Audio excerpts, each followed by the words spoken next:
Hi friends, ఈరోజు home made popcorn ఎలా తయారు చేద్దామో చూద్దాము.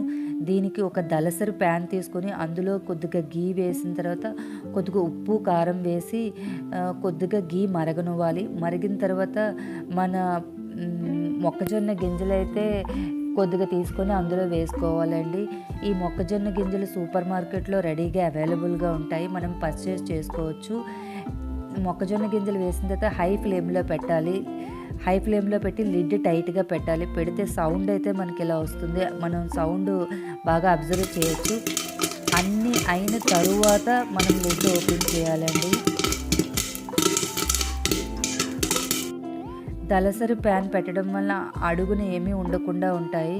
మేమైతే మా ఇంట్లో మూవీ టైంని ఇలా పాప్కార్న్ తింటూ ఎంజాయ్ చేస్తాం. Thank you for watching. Bye. Hi friends, ఈరోజు హోమ్ మేడ్ పాప్కార్న్ ఎలా తయారు చేద్దామో చూద్దాము.